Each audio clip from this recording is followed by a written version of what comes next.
May mga tao, hindi sila tao.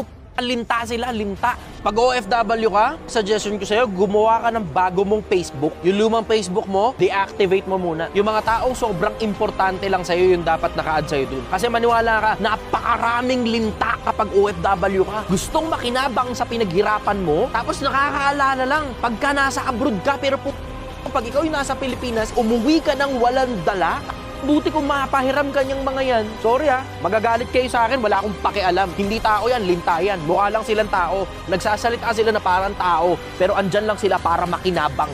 Yang mga linta na yan, na mo, mga basura ng lipunan yan. Basura ng mundo, mga taong hindi kailangan dito sa mundo.